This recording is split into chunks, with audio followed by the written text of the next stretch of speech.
Go Jackets. What is going on, everyone, and welcome to WreckTalk.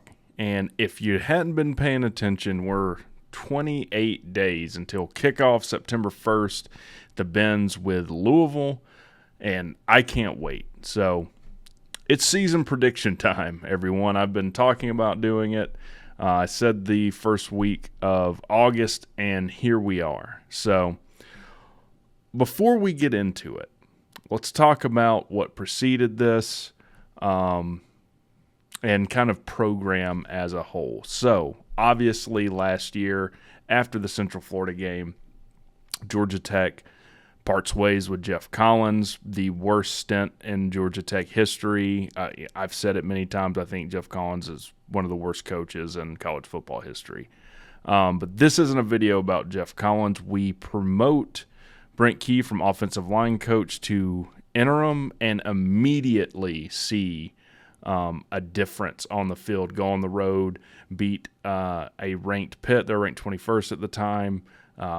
Get back-to-back wins for the first time since Collins had taken over with a win in overtime against Duke, and get another marquee win against North Carolina toward the end of the season on the road.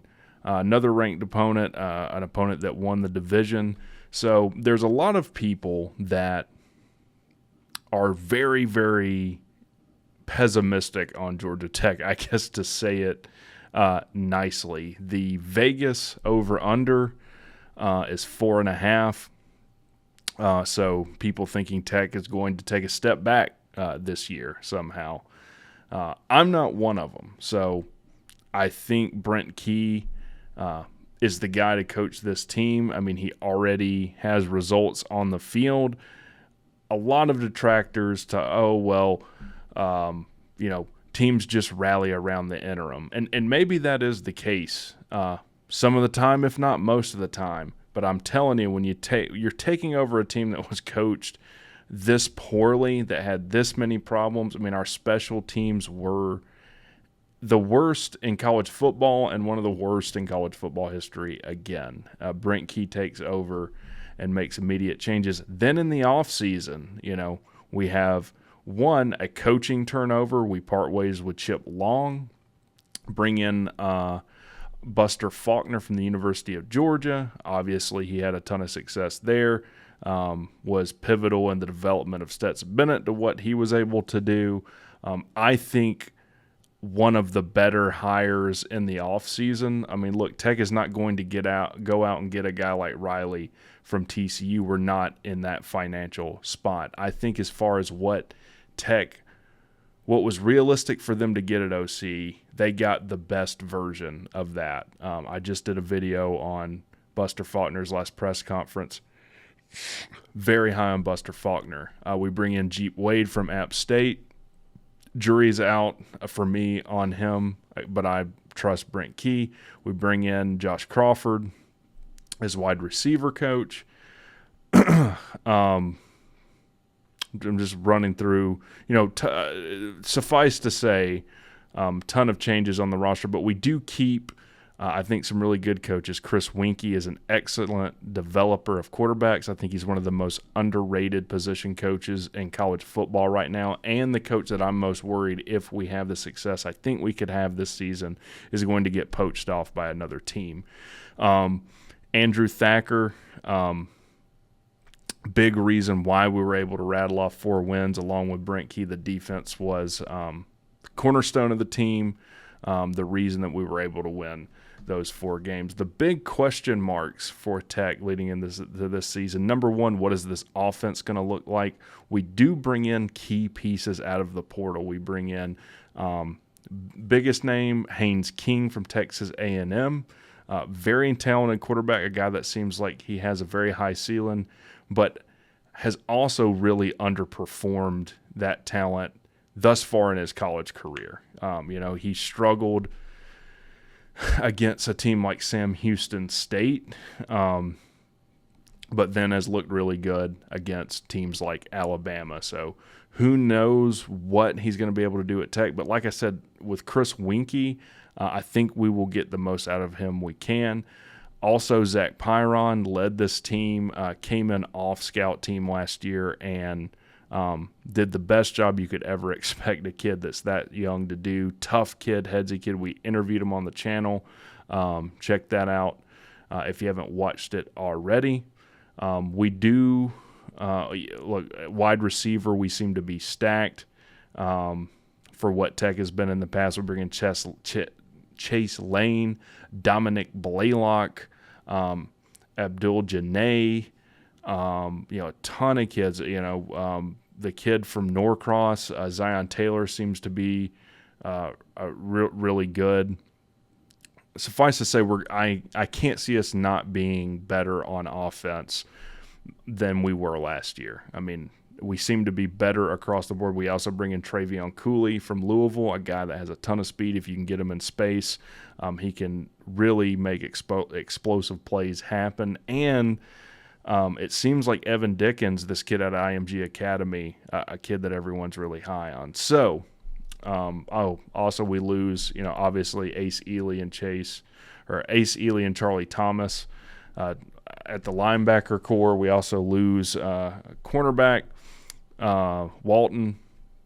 But as far as everywhere else on the defense, we seem, especially in the secondary, we're very deep. So I don't think we'll take a step back on defense. If we do, I think the strides we'll make on offense will more than make up for that. With that being said, let's get into some predictions. So, most important game on our schedule. First of all, let me say this is the most important, I think, season in Georgia Tech history. We have got to really outperform what everyone thinks we're going to do this season with conference realignment, everything that's happening in the game of college football, and it starts with this game September 1st. It's a Friday game, Labor Day weekend. We're going to be the only really game worth watching that's on at that time. It's going to be huge for recruiting. It's going to be huge for momentum in our season. It's going to be huge for bowl eligibility. We have got to find a way to win this game. It's at the Bend, so it's technically a neutral site game, but really more of a home game for Georgia Tech. I mean, you could walk to the Bends from Bobby Dodd easily. You probably wouldn't want to late at night, just saying. So Louisville brings in Jeff Brom. Jeff Brom for Purdue. Now, Jeff Brom is a Louisville guy, really in the same way that Brent Key's a Tech guy. Both Brent Key and Jeff Brom are first-year coaches at their team. However, Brent Key's a first-year head coach, though he was able to coach 8 games as the interim. And I think that gives him a slight edge over Brom as far as camaraderie with the team, installing what you want, installing culture you want, these types of things. Jeff Brom had a lot of success at Purdue, and Louisville does bring in one of the best, if not the best. I mean, they are ranked number 1 transfer portal class, depending on where you're looking. So as far as just pure talent, it seems like Louisville is a more talented team. Now, they're an 8.5-point favorite in this game, which I honestly think is a bit high. I would far more expect this to be a 3.5-point game, just with all the question marks. Louisville loses or turns over most of their offensive skill positions, though they do bring in Plummer from UCLA, very good quarterback. But as far as at wide receiver, probably the biggest question mark on Louisville's team, they bring in a kid from Georgia State. And look, I'm not saying they're not ultra-talented receivers and kids, but doesn't seem to replace the talent that you lost. They also lose, a key defensive lineman. I didn't really see them bringing in any defensive lineman in the portal. Can a true freshman they recruited step up? Sure. Kind of a lot to ask for a young kid, though. So, 7:30 at the Bends. What's going to happen here? Maybe it's the homer coming out in me. I just think with Key already being there, coaching 8 games, having a true quarterback battle at Tech, what Andrew Thacker was able to do on defense and the talent we've brought in, I'm saying we get a win week 1 against Louisville. Pivotal win, maybe the biggest win as far as the landscape of what's happening that Georgia Tech has had in a very long time. So, moving on, not much to talk about with South Carolina State. Home game will be on ACC Network, 1 p.m. If you can't beat South Carolina State, I don't think there's much hope for the rest of this season. But we're definitely going to get a win against South Carolina State, come out the gates 0-2 with a little bit of momentum. Now, September 16th, Ole Miss. Ole Miss is preseason ranked 22nd. This is going to be a night game, 7:30 p.m., be on SEC Network. Early line is Ole Miss. They haven't put out a line yet. The over-under for Ole Miss is 7.5, though they're playing in the SEC. This is a game I'll actually be at. In fact, I'm sure that I'll buy my tickets for this game next week. And this is really a grudge match as far as Georgia Tech's concerned. You know, we get trounced last year, shut out 42-0. One of the more embarrassing losses we've ever had right in front of our home crowd. Lane Kiffin poking fun, really saying, look, I could have scored way more. I played every kid on my roster, but I know their coach is on the hot seat, so I didn't really want to rub it in. Yet he opens his mouth about it, which kind of undoes any goodwill that was behind that action. But Lane Kiffin's great, for that kind of thing, doing the right thing in the worst way possible. Like I said, I'll be at this game. I'm sure we'll be double-digit underdogs. Also, Ole Miss has been poaching our players. I mean, I'll just straight up say it. I think there's, tampering going on. There's proxies. Hey, talking to these kids before they hit the portal. If you come here, here's the NIL deal we have set up. Kilo Stone is the one that I'm the most curious about that went there. Kid that, he got playing time last year, but really started showing out in the spring. All of a sudden, he transfers to Ole Miss. Curious. Walton transfers over there. They also got Jared Ivey in previous seasons. I just think a night game on the road in Oxford is too much for us to overcome. I think we take our first loss on the road at Ole Miss. Though I will say this. I don't think there's a game on our schedule that we can't at least be competitive in, which I haven't been able to say in the past. Like, if this was last year's schedule with the previous head coach, I mean, I'm looking at 1, 2, 3, really 4 games that I don't even think there's like a 0% chance of us winning. Not the case this year. Now, tough stretch here where we get Wake Forest on the road. I know Wake Forest lost their quarterback to Notre Dame, the Hartman kid. He was really the best player on their team, really good quarterback. And look, Wake Forest, they gave Florida State everything they wanted, like Clemson everything they wanted last year. What was their record last year? I think they went 7-5.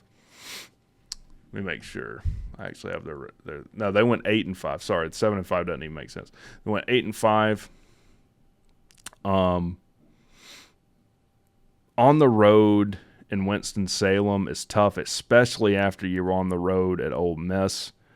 For this first 4 stretch of games, I think at a minimum you have to find a way to go 2-2. I think this 2-game stretch is just tough. We're still going to be trying to find our offensive identity. If there's any injuries with the depth we have, particularly at offensive line, defensive line, we're going to have issues. I just think we go exactly 2-2 in these first 2 games. Take a loss on the road at Winston-Salem. Now we come back at home to play Bowling Green. Again, not much to say here, though where Tech's been, I don't think you can just, other than like a South Carolina State, say, hey, we're absolutely going to win this game. But I do think we come home off a 2-game losing streak, get a win to break it against Bowling Green. Now this Miami game, oh boy, this Miami game. Everyone knows how I feel about Miami. I hate the school. I hate the city. Really all of South Florida I have a great disdain for. I had to think a while about this Miami game. Now, every preseason since Moses wore short pants, Miami's going, Fools is famous for saying, Miami's going 317-0. Last year, they're ranked preseason 15 based solely on the name of Mario Cristobal alone. But here's the other thing. Miami, are they more talented than Georgia Tech? Yes. The thing is, talent has never been the issue for Miami. They're generally always talented, and they generally always underperform the talent that they do have. In contrast to that, Wake is kind of the opposite. They never have eye-popping talent, but they find a way to win. More games than they lose most of the time. So it's in Coral Gables on the road. Miami, who do they have before this? Miami is on a bye before this, which makes it even tougher. But they go on the road and play North Carolina right after this. I think this could be a little bit of a trap game for Miami. I think they could get focused looking on North Carolina in the next week. They should be at least 3-1 leading into this game. They have Miami, Texas A&M, Bethune-Cookman, and Temple. I think the best case scenario for Tech is they end up upsetting Texas. I don't even know if that'd be an upset, but they end up beating Texas A&M, coming into this game undefeated, and looking to North Carolina. Maybe they, dedicate way too much practice time in their bye week to North Carolina. And it gives me great pleasure to say that Georgia Tech gets the win here on the road against Miami.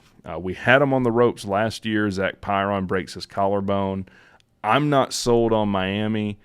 I think Georgia Tech gets a win in this game and brings us to 4-2, needing just 2 games to get to a bowl now.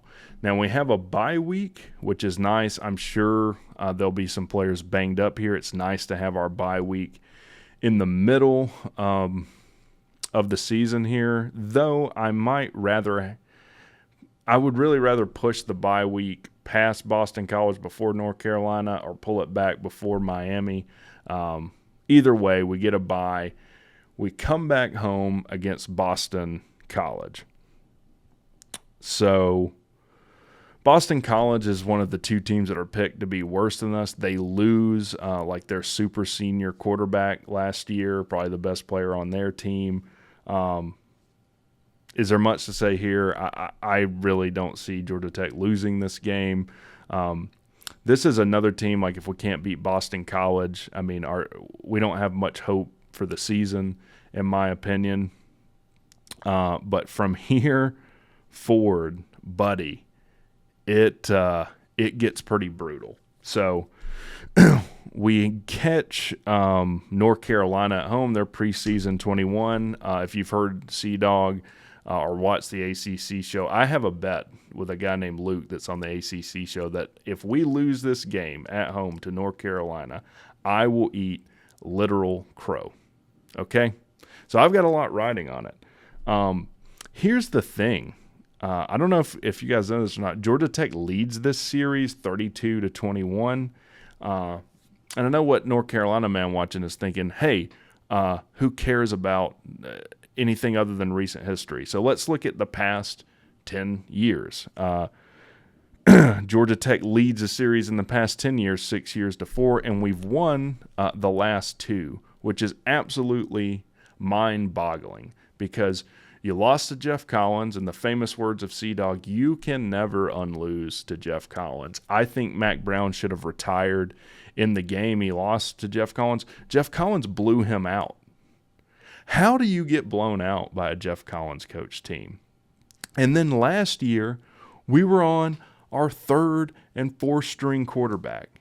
Zach Gibson looked absolutely horrible against Virginia. Somehow we're able to prepare him to beat the garbage team, which is the University of North Carolina. Also, the best thing that North Carolina is good at is cheating.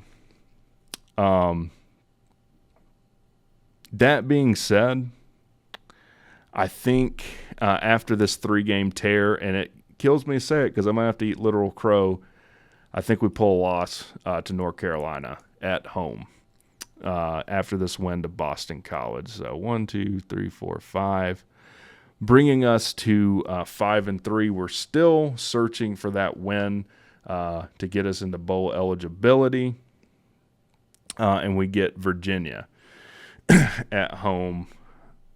No, Virginia's on the road, isn't it? I think I miss. Yeah, at Virginia. So this is a tough stretch. At Virginia, and we're going to stay on the road. Next week, Virginia's won the last 2 of these. They actually have the toughest schedule in the ACC, though. Their strength of schedule is first in the ACC. And this, in the past 10 years, this series is tied right down the middle at 5-5. Now, I'll say this. In this 5-game stretch, so we looked at the first 4-game stretch. In this 5-game stretch, I think at a minimum we have to go 3-2 to be where we need to be. Now, Virginia, it's either Virginia or Boston College that's picked to be dead last. I think it's Virginia. I think we do even this thing up, get revenge for last year. Now, last year, our starting quarterback went down. Zach Pyron was still on the scout team at the time, and Gibson obviously wasn't ready to play. Famously, he just ran it, out of bounds on the last play. Virginia loses a lot, though. You lose your quarterback in the portal. Tony Elliott struggled mightily. I think we go on the road. As tough as this game has been, and I could easily see us losing this game, I think we get a win against Virginia on the road in Charlottesville, and we go 4-2 in this stretch between Bowling Green and this Virginia game. And become bowl eligible, by the way, Vegas. Now, we go on the road at Clemson ranked preseason number 9. Clemson's won 8 of these in a row. The last time we beat Clemson was 2014 in Deshaun Watson's freshman year, but he got hurt in the first quarter of that game. We almost pulled off a major upset. 14-8, we lose to you in 2021.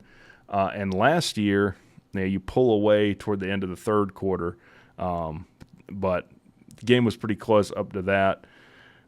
That's where, previous coach famously made some very curious decisions. A lot of people really on Clemson, kind of saying that they're in the decline. I'm not someone who subscribes to that. I think Clemson's fine when you're winning 10 games and you're in this dire straits. I don't really get that. This is another game I'll actually be at. I will. Clemson's not far from me, so I'll be there. But as much as I hate to say it, I think they make it 9 in a row. I just don't see us getting a win on the road against Clemson, especially after what's probably going to be a hard-fought game against Virginia, just knowing that series. Now, we get a little bit of a break coming back home to play Syracuse. I don't really know what to think about Syracuse. Syracuse gave Clemson, speaking of everything they wanted last year, they kind of had a similar season to Ole Miss where they started off on fire and fettered out toward the end of the year. They're breaking in 2 new coordinators, so they have a first-year offensive and defensive coordinator. They lose a really good running back, and let's see, I can't even read my own handwriting. Sean Tackle, but they do return Garrett Schrader, a 3-year starter, really good quarterback. You're kind of shuffling things around on the offensive line if you're Syracuse, and Syracuse is like 6-20 over the past however many years in November. So Syracuse has had a history of kind of falling apart toward the end of the season. I think we catch Syracuse at the right time when they tend to be on a decline toward the end of the season. I actually think we get a win against Syracuse, getting us to 7. So we get bowl eligible against Virginia, and then smash the 4.5 point over under preseason with a win against Syracuse. Now, we come back home and we play Georgia. And I know there's a lot of Georgia fans that watch and the live shows and whatnot. I'm not even going to troll or trash talk this. Would I love to beat Georgia? Absolutely. We haven't beat Georgia at home in Bobby Dodd since 1999. Last time we beat Georgia was 2016. We also beat them in 2014. So we beat them toward the end of Rick and the first year of Kirby Smart. Now, this last 3-game stretch, I think we need to go at least 1-3. I don't think you can drop this game to Syracuse. In fact, depending on what happens, it's very likely that game against Syracuse is going to determine whether we go to a bowl or not. That being said, my goal this year is not to beat Georgia. My goal this year is to progress as a team, get bowl eligible, and start working Tech back into where we all know they can be. That being said, I'm not – let me say it this way. In previous years, I was like, I don't even know that we have a chance, and we really didn't. This year, I think there's a possibility we could win this game. And I know that there's Georgia fans laughing, and really everyone that's not a Tech fan is laughing at that. There's no way you can beat Georgia. Watch the first half last year. And I know you're saying it's just the first half. Yeah, but that game shouldn't have been close past the first quarter. Georgia pulls away, into the third quarter and whatnot, but Georgia Tech's a much better team. I think this game, could even be a trap for Georgia. Am I saying that Tech's going to win this game? No, but they could easily be looking to the playoffs and looking to an SEC championship game. This game's more of a nuisance for them if you listen to their fans anyways. That being said, I don't think we get a win against Georgia this year either. But 7-5, I think would be a hell of a season based on where we've been in the past. If we could get to 7 wins, that would be amazing. And that's obviously what I'm predicting us to do. 7 wins with wins against Louisville, South Carolina State, Bowling Green, Miami, thank God, Boston College, Virginia, and Syracuse. So everyone that doesn't even think that we're going to make a bowl, let's say we don't win the Miami game. That's probably the one that's the most controversial of people that are watching this. Are you saying it's not reasonable that we beat either Louisville or Miami and then beat South Carolina State, Bowling Green, Boston College, Virginia, and Syracuse? Is that way outside the realm of possibility? I don't think so. In fact, I'm not a betting man, but if I was betting on the over-under, I'm taking the over on Tech. I think we get to 7-5. So what do you guys think? I'm sure Tech fans would tend to agree with that. Probably, I've watched other predictions. I've seen people saying we're going to go 6-6. I also think that's a very reasonable prediction. If you disagree with me, what do you think we're going to do? Do you think we take a step back this year? Anyways, I hope you enjoyed that. We're going to continue pumping out a lot of content and a lot of videos leading into the season. Appreciate you guys watching, and I'll talk to you guys later.